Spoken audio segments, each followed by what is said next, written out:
She's not yours, it's just your turn is a phrase that I refuse to believe in. But the more I get older, the more I'm running into situations where it's becoming true. And I don't like that, because even if your relationship is more solid than what's in your toilet after eating Taco Bell and Chipotle, no matter how much you're willing to give or be there for someone, whether that's emotionally or physically, the wrong person will never truly feel like someone who is yours. Like, there'll always be this rift or distance that starts forming, like what happened to me and Gigi. But it was so weird because me and this girl were two peas in a pod. Like, we shared the same brain cell, and I only got ownership of it on Tuesdays, not because she was using it the rest of the week, but because that's all it could handle, bro. If someone had to make a decision, it would take like 2 seconds, because that's how in sync we were. And this isn't some friendship that was built over the span of years and perfectly crafted by the gods. Nah, we were friends for like 2 weeks off of just like a coincidence that just happened to work out. She was in my class. I needed to cheat on a test. She shifted her shoulder a little bit so I can see her paper. Ever since then,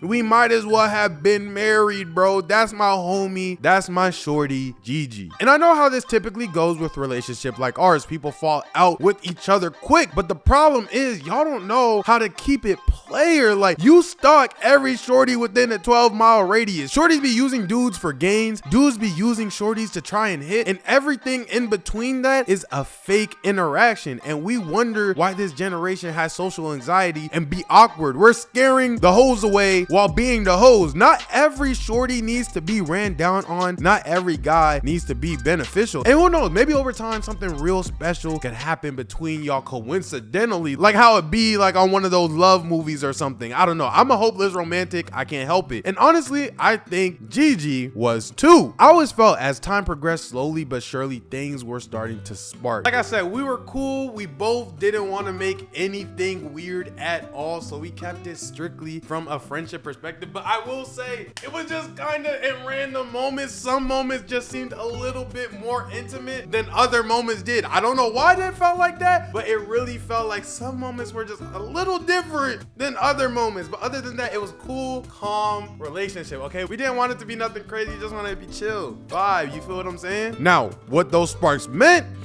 I don't know. It could have been anything from us getting married to our singular brain cell trying to function again, until a different guy catches her attention. Now, we aren't dating or nothing, so this is fine. For all I know, this could have literally been a one-sided crush on my end, which, like, I don't even know if I am crushing on her. I'm in a weird spot right now, because I'm not crushing hard. It's more like my mind wanders, you know? And sometimes it doesn't have shoes on, but something about a shorty looking at someone else while next to me at the same time just isn't making me feel the best with her. However, people make new friends all the time, so it's fine. But something about her and him was throwing me off, but it's really none of my business until they started getting a little wild together. And the more they did together, the more I was excluded. I started feeling like I was getting drowned out of what was supposed to be a trio. And once again, that's not inherently a bad thing. It's just this was the first instant of where I really felt like that someone who was for me was leaving me for someone else. He was taking my girl, and it went from being a sentimental thing to a scary situation real quick, because she ends up following him to a party, and at this party, somewhere through the night, he ends up abandoning her there. Now, keep in mind, by this point, she is also already very much wasted, and by this point in time, she has also just been doing things she hasn't done before. I'm talking about drinking, smoking, tats. Like, a good amount of time has passed to where this guy has changed her lifestyle completely. So I need y'all to understand, past Gigi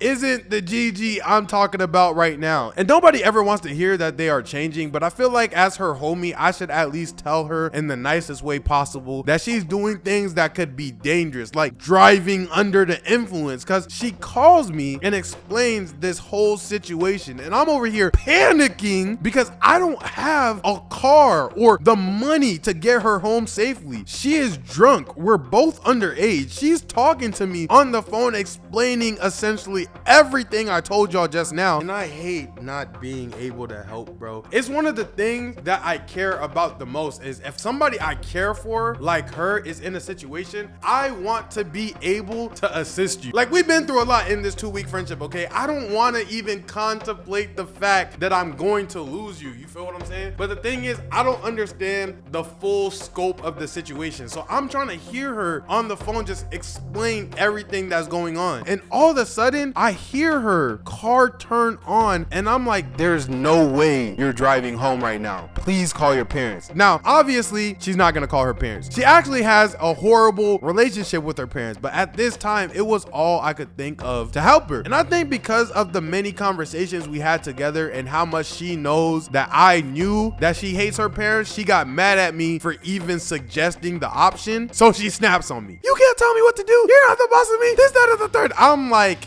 please, for the sake of us being friends, Gigi, do not risk your life driving this car. It's the middle of the night. You can hear the rain outside. It's just a recipe for disaster. This girl cusses me out, says that the dude who left her knows her more and treats her better and blah, blah, blah, blah, blah. And basically disrespects everything we had. That was the overall message. This woman genuinely turned into baby Kia. She absolutely crashed out on me. So when she does all that, I remove myself because one thing J. Cole taught me is that if she doesn't want to be saved, don't save her. And also, I don't want to be an accessory for crime. After that night, all communication stopped. And I know this is like a character flaw. Like, my parents don't even get the amount of calls from me that they should be getting from me. And it's something that I know I need to work on. And I have tried working on it. It's just, even till this day, like right now, I'm still not there where I'm good at just reaching out to people. With that being the case though, don't put me in a place where I'm going to do it because I'm good at it. Like, that's what I do in the first place. At first, it wasn't even intentional. Like, it wasn't in my intentions to stop all contact with her. It's just, it ends up that way. And over time, it's so far gone that to me, picking up the ball and just talking to her again just seems kind of pointless. So on my side, it's just something that I'm not ever gonna do. And the messed up part about this character flaw is that I did miss her. Like, I did miss having her around. Like, she was cool peoples, but I just knew that I couldn't bring her back into my life as easily and be as open as I would have wanted to before, especially with all the things that she was saying on the phone. But even with all that being stated, I'm not gonna lie, I probably should have reached out to her at least like once. You feel what I'm saying? Nothing crazy, but in my head, it's just, I knew it wouldn't be the same. And maybe that's on me for being stuck in the past, or maybe that's on her for ruining what we had. I don't know. I don't reach out to people easy. It's one of my worst habits, but because of that argument and because of how she felt about me at that time, our connection was gone. Separate brain cells. We weren't in sync. To me, it was over. I did not keep up with her at all because I feel like that was the best decision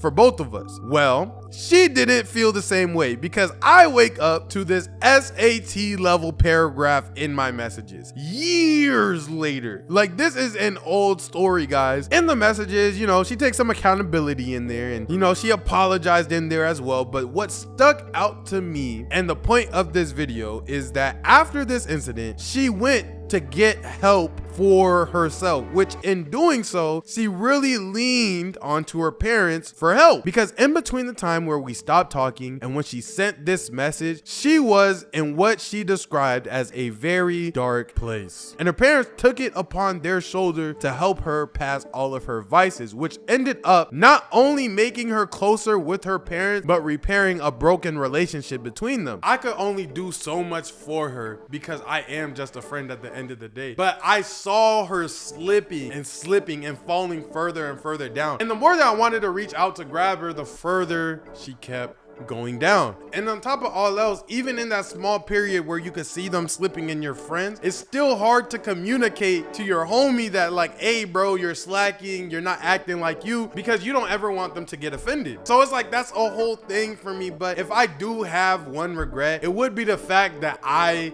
didn't tell her more. Because I think that if you have a friend, if you have a day one especially, she wasn't the day one, but if you have a day one especially, I think it's a good thing to be adamant about seeing your friend and knowing how they act. And if they're acting different, weird, in a more negative way, that you should definitely talk to them to see if their head is straight. Because I know a whole bunch of my homies who will act like they're chilling, but I can see that something's wrong and I gotta really press the situation to make sure that they're okay.